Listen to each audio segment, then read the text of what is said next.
Hola amigos, ¿cómo están? Es un gusto saludarles. El día de hoy les presentaré 3 de las etapas más importantes dentro del proceso de investigación. Haremos un overview de cada una de ellas. Mencionaremos algunos de los errores más comunes que cometemos nosotros los autores principiantes y mencionaremos los tips que el autor del libro nos da para enmendar dichos errores, ya que es muy importante para tener un panorama más amplio acerca de estos procesos y así de esta manera nosotros podamos producir manuscritos de una mejor calidad y que puedan ser aceptados por journals importantes.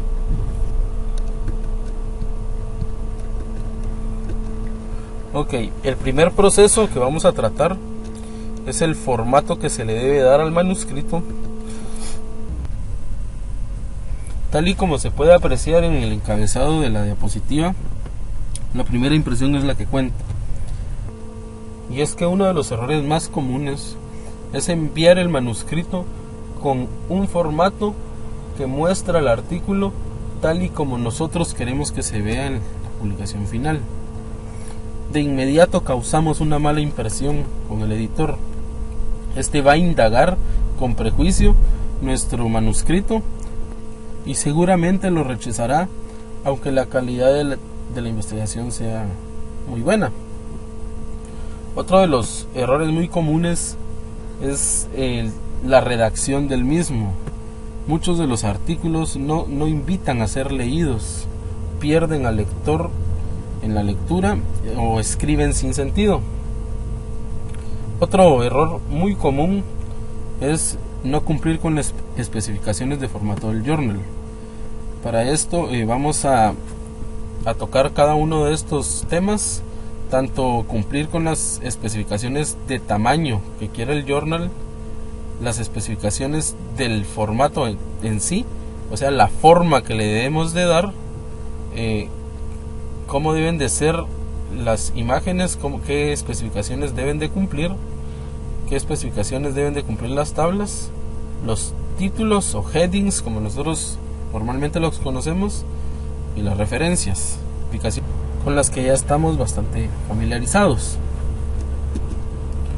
Ok, con el tamaño, nosotros estamos acostumbrados a usar plantillas de LaTeX en las que ya están considerados todos estos aspectos. Sin embargo, es muy importante revisar que el tamaño del papel sea el requerido por el journal que vamos a publicar, que los márgenes sean los adecuados, que el número de columnas también sea el adecuado y sobre todo a la hora de redactar debemos de revisar que nuestra cantidad de palabras cumpla con las requeridas por el journal, o en algunos casos se requiere un mínimo cantidad de páginas.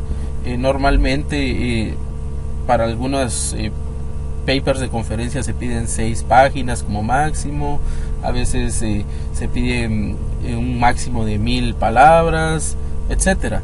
Como nos mencionaba Albert, en algunos journals cobran por exceder este límite de palabras o de páginas. En el ejemplo que él nos daba, su publicación tenía 13 páginas. Sin embargo, el editor reacomodó todo de alguna forma en el que de todos modos se excedió el límite y les hicieron un cobro por el mismo. Regresando a las especificaciones de columna, dependiendo del formato, así será el número de columnas. La APA normalmente utiliza una columna en todo el manuscrito y IEEE, que es el que estamos acostumbrados nosotros, utiliza 2 columnas. Y otra vez, es cierto que hay plantillas tanto para APA, para IEEE, etcétera, ya en LaTeX. Sin embargo, es importante revisar que cumplan con las especificaciones que está dando el journal. Respecto a la forma que se le debe dar al manuscrito, es importante seguir los siguientes requerimientos.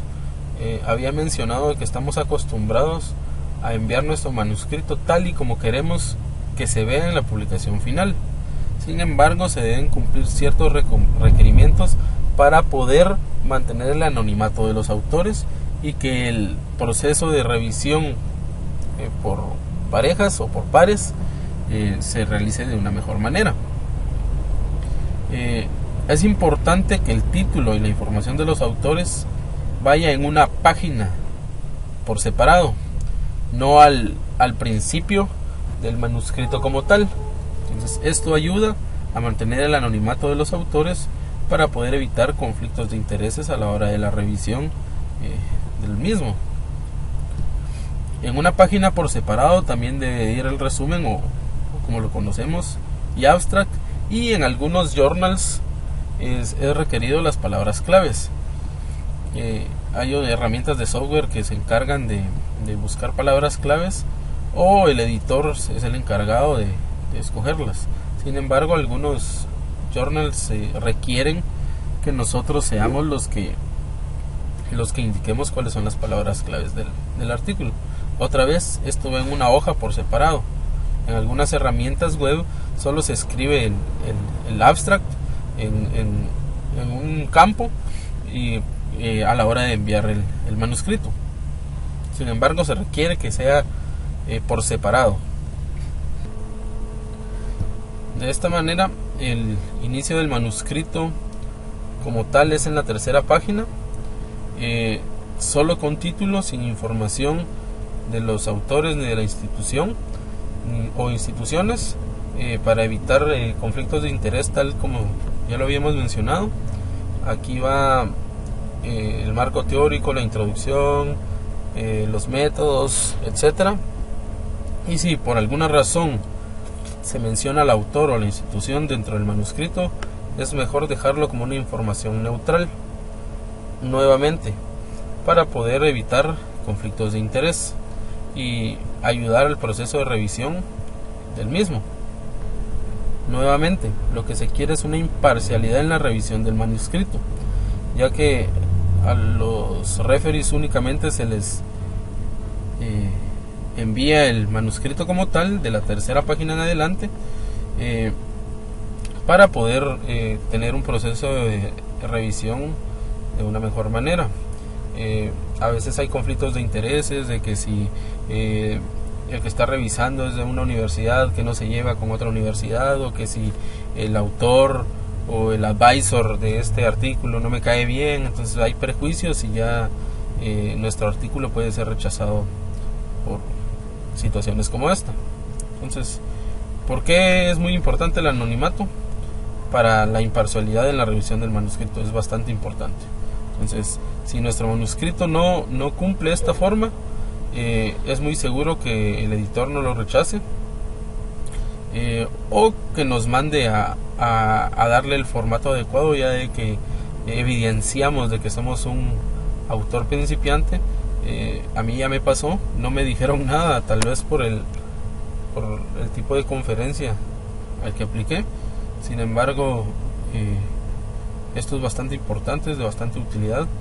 Ahora ya sé que en el futuro de qué manera debo de enviar el manuscrito, con el título y la información de los autores en una página por separado, el resumen o abstract, las palabras claves en otra página por separado. Esto le sirve más al editor, y el manuscrito como tal de la tercera página en adelante.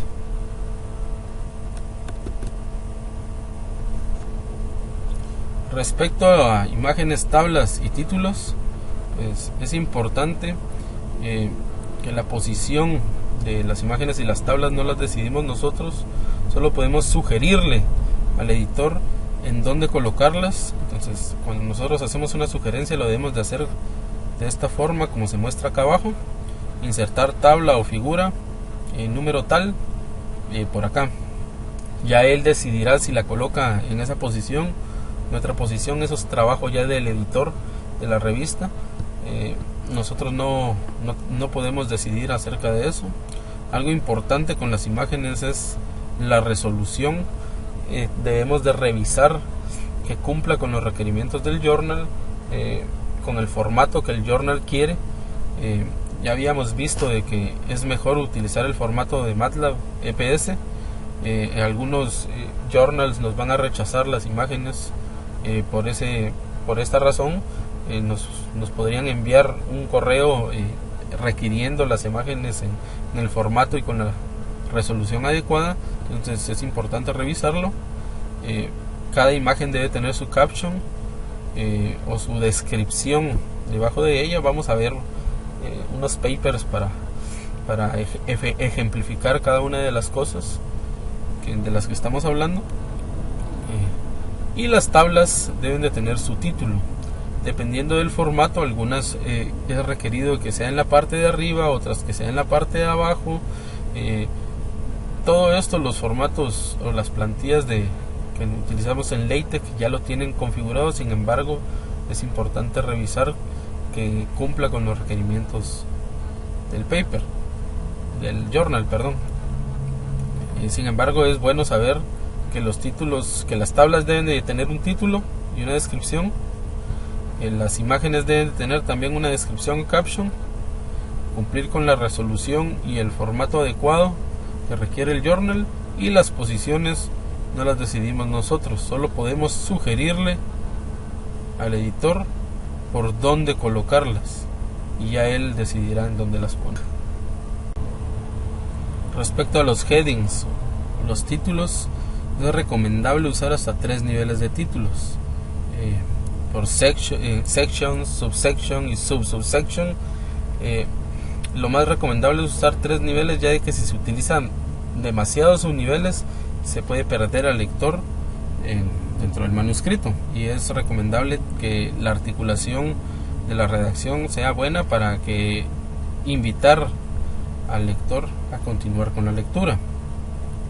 Todo esto va a facilitar el proceso de edición y de publicación del manuscrito, ya que el editor debe de reacomodar no solo nuestro manuscrito, sino otros y la publicidad del mismo para poder ajustar de la forma que él guste o que él desee o que sea requerida por el journal, el manuscrito dentro del mismo. Otro aspecto a tomar en consideración, aunque ya estamos bastante familiarizados, es el formato de referencias. Pues hay diferentes tipos de referencias. Está el de la APA o también Harvard, que utilizan un formato de autor y fecha, tal y como se ven los ejemplos. Se puede poner el nombre del autor, la fecha en la que se realizó el manuscrito que se está citando y el parafraseo de la definición o del comentario que estamos citando. Cuando son más de 3 autores, es importante agregar la palabra herol. La primera vez que nosotros citamos a los autores, los vamos a citar a todos. Por ejemplo, Bell, Gibson y Peterson. Pero la segunda vez ya solo citamos al primer autor y agregamos herol para reducir las palabras que se utilizan. Luego la fecha y la definición. Y cuando son 2 autores, por ejemplo, puede hacerse de esta forma.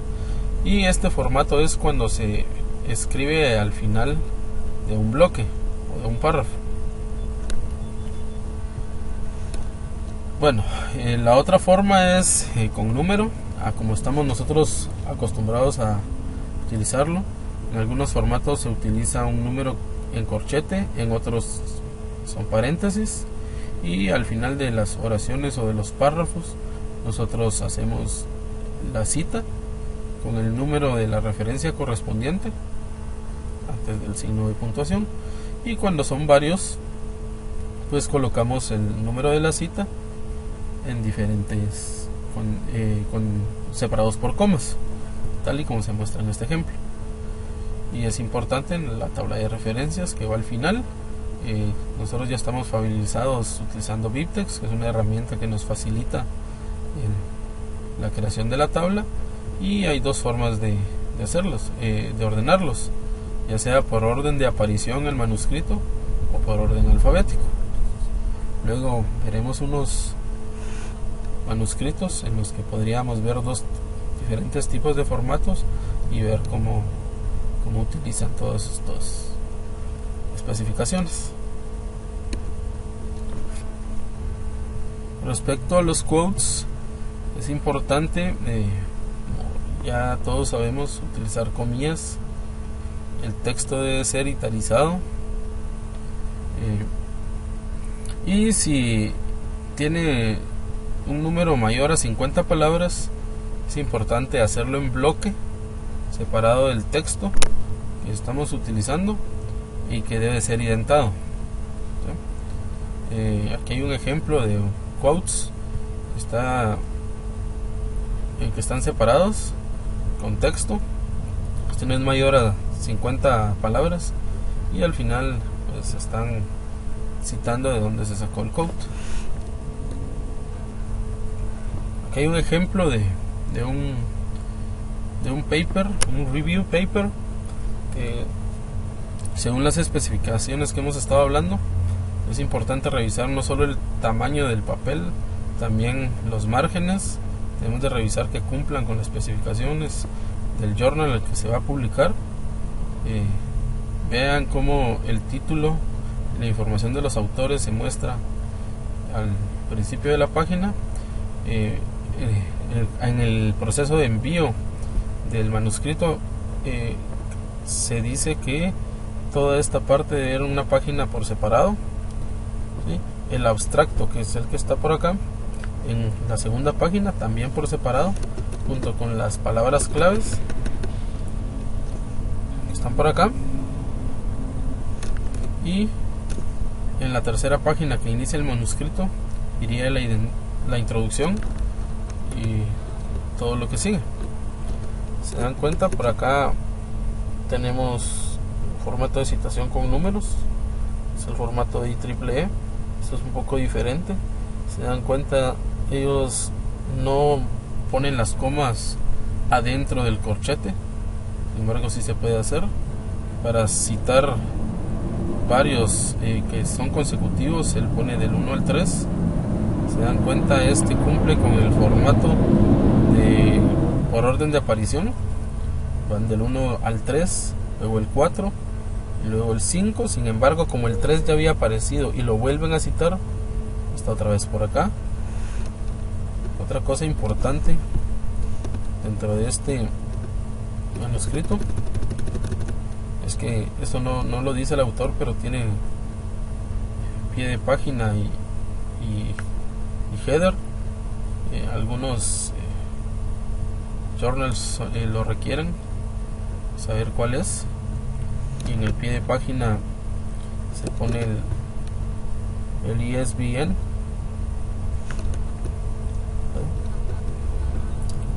Vemos cómo utilizan diferentes tipos de headings. Esta es una sección, es una subsección con un diferente formato. Miren las tablas con su título y su descripción. Aquí está la tabla.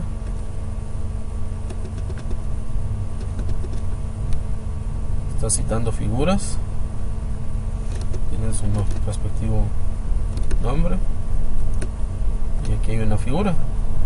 Está la figura con la resolución adecuada del journal, su caption. Como pueden ver acá, podemos también ver otra tabla por acá, título y su descripción. Vean que aquí hay otro diferente tipo de heading. Esto es una subsección, tiene un diferente formato. Y vamos a la tabla de referencias. Está por acá. Vean, obviamente no es en orden alfabético, fue en orden de aparición y utilizando el formato de IEEE.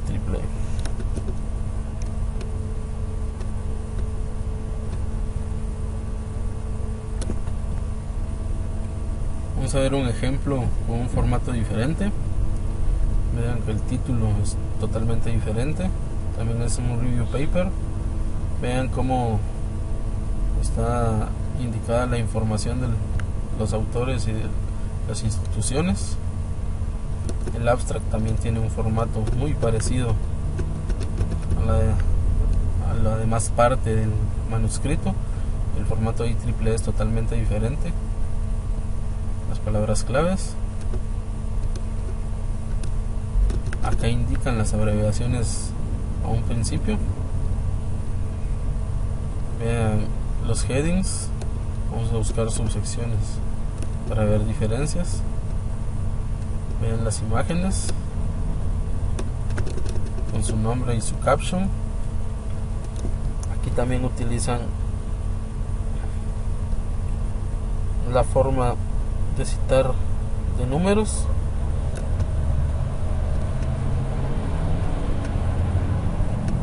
Vean cómo son los headings de una subsección. Son diferentes, no tienen numeración. Aquí hay una tabla, su título. Aquí utilizan números arábigos. Los de IEEE se utilizan números romanos.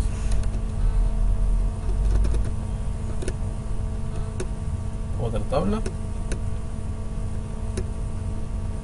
Y vamos a buscar la tabla de referencia. Sin embargo, vean otra vez un título de sección y una de subsección. Vean que cuando citan una figura lo ponen en negrilla. Vamos a buscar la tabla de las referencias.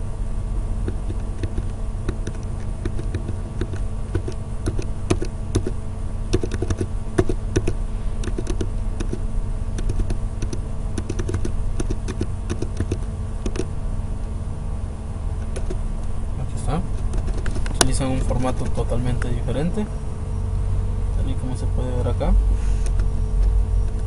Me parece que es con lo poco que he visto, se parece mucho al de APA. Continuando con la presentación, vamos a ver el proceso de envío a publicación del manuscrito. Y básicamente hay dos formas de hacerlo. La primera es utilizando herramientas basadas en la web, tales como EasyShare, que es el que normalmente se utiliza para conferencias y journals de IEEE. ScholarOne Manuscripts es otra herramienta que el autor del libro menciona. Editorial Manager es de una empresa que se llama Audio Systems, que también se dedica a lo mismo. Luego vamos a ver un ejemplo de cómo enviar un manuscrito utilizando EasyShare, que es el que se utiliza mucho en conferencias de IEEE. Y la otra forma que aún se utiliza es el intercambio por correo entre los autores y el editor del journal. Obviamente correo electrónico, aunque no sé, tal vez el doctor Albert lo sepa. Tal vez es posible que algunos todavía requieran envío de correo como tal, cartas físicas hacia el editor y hacia los autores, que no lo creo, lo dudo mucho. En este proceso no solo se envía el manuscrito por correo electrónico, tal y como ya lo he preparado, tal y como se mencionó en la sección anterior, también es requerido una carta de presentación del artículo, a Submission Covering Letter. En esta básicamente lo que debemos de indicar o asegurar de que el artículo no ha sido publicado anteriormente, que ha sido enviado con la aprobación de todos los autores.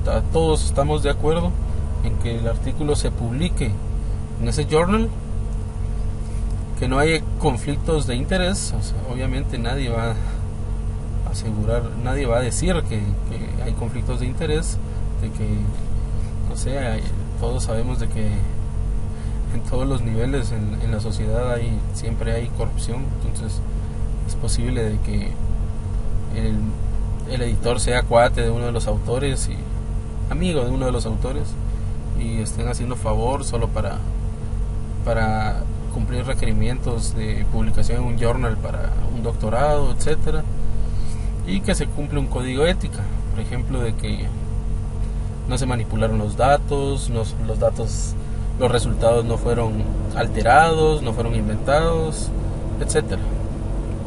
Entonces vamos a ver par de ejemplos.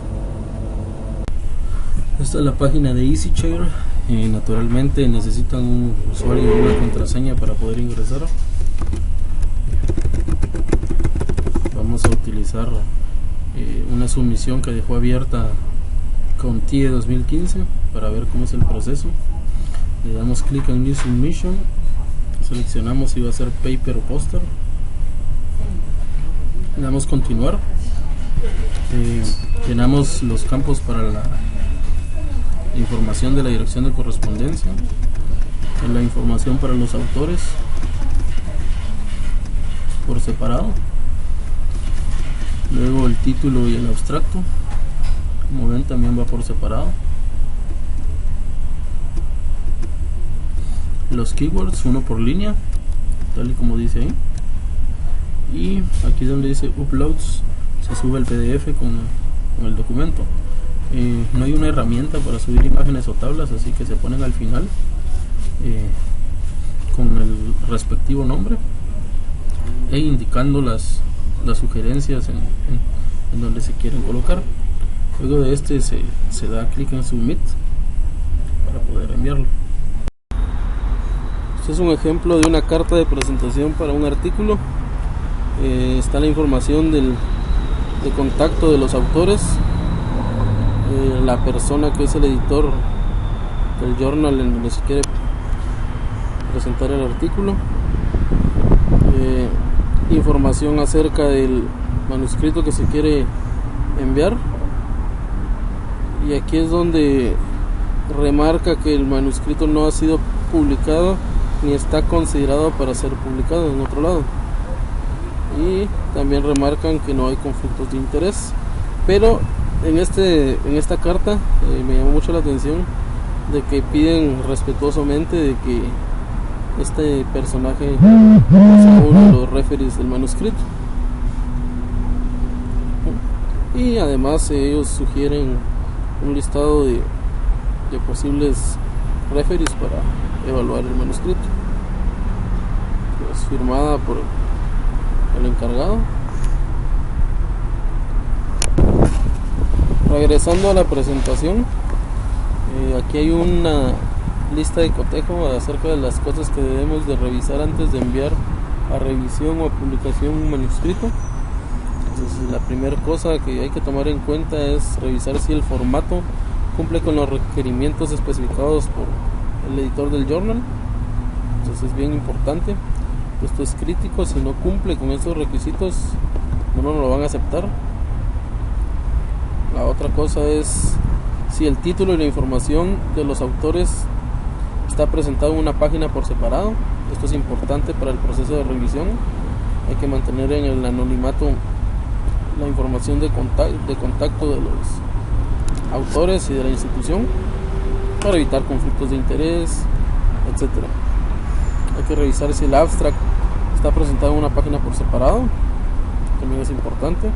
Si las imágenes se enviaron por separado con el nombre y el formato adecuado, eso también es importante, aunque para algunos journals y algunas publicaciones esto se debe apuntar al final del documento. Otra cosa importante es si todas las referencias han sido incluidas, y no solo incluidas, sino también con el formato adecuado, también es muy importante. Nosotros BibTeX nos hace el favor de crear esa tabla de referencias por nosotros y ordenarlos de acuerdo con lo que nosotros queramos presentar. La otra cosa en consideración es si la carta de presentación del artículo se ha redactado y enviado. Esto es importante. Para la mayoría de journals hay algunos en donde no es requerida, sin embargo pues muchos sí la requieren y hay que hacerla. Y por último, si se revisó el manuscrito antes de ser enviado, hay que revisar por faltas de ortografía, por faltas a la forma de que tengamos algún formato incorrecto en el manuscrito. Todo eso hay que revisarlo antes de ser enviado. Entonces es importante hacer todo esto porque es importante cumplir con todos los requerimientos de formato para que un artículo pueda ser aceptado. Por último, vamos a hablar del proceso de revisión de los manuscritos. tanto quienes están involucrados como lo son el editor, los referees y cómo es el proceso en sí, al que se le denomina el proceso de revisión por pares.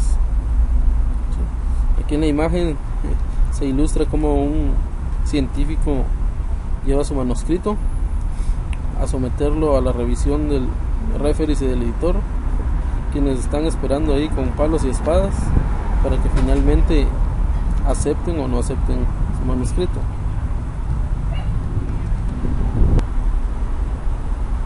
El proceso de revisión por pares tiene como objetivo mejorar la calidad de los manuscritos, así como mantener el anonimato de los autores, para que no existan conflictos de interés, como ya lo hemos mencionado anteriormente. En este proceso se utiliza entre 2 o más referees para criticar técnicamente el contenido del manuscrito. Normalmente no se conoce la información de los autores, ni tampoco se conoce la información de los referees, al que se le llama el double blinded process, o sea, no se conoce información en ambas vías, y este proceso de revisión tarda más de 100 días, por lo que el proceso es bastante lento. Otro bastante utilizado es el single blinded process. Solo no se conoce la información en una vía, quiere decir que los referees no conocen información acerca del autor, pero los autores sí saben quiénes son los referees que van a revisar el manuscrito, y este proceso normalmente tarda entre 30 y 50 días. Ambos procesos son bastante criticados, por lo que en algunos journals utilizan el Open Review Process, en el que personas sin experiencia también participan del proceso de revisión. Cabe recalcar que para los dos procesos en el que se mantiene la información en el anonimato, si bien el objetivo es ese, es fácil averiguar quién es el autor, en muchos casos por el número de veces que se autocita. Entonces hay una pista, se dejan pistas particularmente con eso. También el estilo de redacción para los referees a veces es obvio saber quién fue el autor, y además por el ámbito, por el área de investigación que se está tratando, también da pistas sobre quién es el autor o los autores del manuscrito. Es por eso de que se ha propuesto utilizar el Open Review Process, y se está experimentando con eso actualmente en algunos journals. Además, este proceso de revisión, dependiendo de la política del journal, puede repetirse varias veces. O sea, no basta con una revisión de los referees, sino que en algunos casos se utilizan más revisiones para poder determinar si la calidad del artículo es buena. El proceso como tal es el siguiente. Primero el autor al que le corresponde debe de enviar el manuscrito al editor. Luego el editor revisa y procesa el manuscrito, extrayendo la información que es necesaria para él y ocultando información del autor y de la institución, y luego lo envía a los referees. Luego los referees lo leen críticamente, comentan y luego envían la revisión al editor. El editor revisa los comentarios y recomendaciones de los referees y los envía junto con la decisión final de si es aceptado o si no es aceptado el manuscrito. Sin embargo, hay unos manuscritos que desde que llegan al editor son rechazados por razones que habíamos mencionado anteriormente, como no cumplir con el formato especificado por el journal, o por carecer de calidad en la redacción o en el tema de investigación. El editor juega un papel muy importante dentro de este proceso, ya de que su papel se basa en buscar la calidad de los manuscritos. Generalmente él anda buscando buenos manuscritos de buenos autores para que se diga que el journal en el que se está publicando es de muy buena calidad. Otra de las tareas de un editor es mantener el anonimato del manuscrito para poder mantener un buen proceso de revisión del mismo. Y otra de sus tareas principales es tomar la decisión final e informar a los autores. Como habíamos mencionado, no todos los manuscritos llegan a su fase final. Entonces está la que se conoce como test rejection, que es cuando se rechaza en la primera fase. Esto es porque o no cumple con el formato requerido, o porque es fuera del área de interés del journal, o cuando es muy obvio. La calidad en la redacción o la calidad en la investigación no es la necesaria para poder ser publicado. Básicamente hay 4 tipos de resultados en los que el editor puede enviar hacia los autores. Lógicamente el primero es aceptado sin ningún comentario. Esto es muy raro, a menos de que sea un autor de mucho renombre. Sin embargo, la mayoría de veces siempre pasa lo que estamos acostumbrados a ver, con correcciones mínimas o con correcciones importantes y una nueva revisión. Cuando se habla de correcciones mínimas, normalmente son typos, errores ortográficos y algún error de forma, ya sea no tiene el título adecuado, el formato del título adecuado, las tablas no tienen los títulos adecuados, o la imagen no tiene la resolución necesaria, etcétera. Esas correcciones mínimas. Y cuando es correcciones importantes y revisión, normalmente es cuando no se le dio el enfoque necesario a la investigación, o cuando se deben de reinterpretar los resultados como tales, y cosas así, para que luego pueda ser remitido a una nueva revisión. En este tipo de decisiones hay que volver a redactar, o hay que cambiar parte de la redacción para poderle dar el enfoque que el editor quiere que se le dé para poder ser publicado. Y la última de las decisiones es rechazado, en el que pues no hay nada que hacer. Si ya fue rechazado, como bien nos había dicho el doctor Alvarado, podemos volver a reacondicionar o darle otro enfoque al manuscrito y volver a probar, pero una tercera vez ya no se prueba más y se deja ahí. En el proceso de revisión también juega un papel muy importante los referees. ¿Qué es lo que buscan estos referees?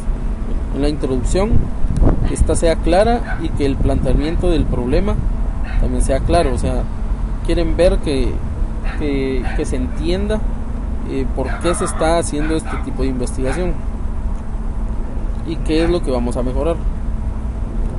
Otra cosa que se revisa es de que después de la introducción, después de haber leído la introducción, esté invitando a continuar con la lectura, que den ganas de seguir leyendo el manuscrito. Esto es bastante importante. En el marco teórico, normalmente busca que esté bien articulado, que esté bien estructurado, que se entienda el por qué están ahí los conceptos que estamos definiendo, que estén bien definidos estos conceptos y que las referencias que estamos utilizando sustenten la investigación como tal. Además, la hipótesis que estemos manejando debe ser coherente con todas las definiciones que hemos descrito anteriormente, para poder sustentar esta investigación que estamos realizando. La otra parte que buscan es que los métodos muestren las variables y las muestras apropiadas para realizar la investigación, que la recolección de datos sea consistente con las mismas, con las muestras y las variables, y que se utilice un método de análisis apropiado. En la parte de resultados, básicamente que sean fáciles de entender, y que hayan alternativas de interpretar los resultados que sean sustentadas por un buen análisis. Entonces básicamente se basa en eso, en tener un sustento para poder explicar de diferentes maneras los resultados obtenidos. Y por último, la contribución, ¿sí?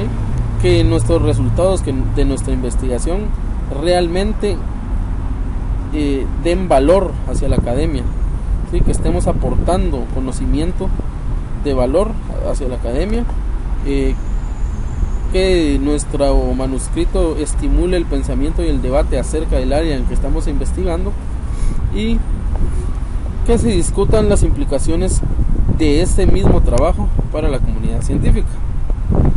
Entonces, que se abran debates, que se abran nuevas líneas de investigación, que se encuentren nuevas formas de poder hacer investigación, o diferentes caminos para poder continuar con investigación, etcétera. Bueno, pues ya llegamos al final. Aquí está la referencia, es el libro de texto. Mi información de contacto pues ya la tienen la mayoría. Lastimosamente pues las preguntas no las puedo responder, entonces si tienen alguna duda me pueden escribir. Además estoy seguro de que en el salón de clases hay una persona que obviamente tiene mucho más conocimiento que cualquiera de nosotros en este tema. Entonces podrían abocarse primero con él, y si no, pues me escriben, con gusto yo les respondo. Entonces, es un gusto saludarles, nos vemos pronto, gracias.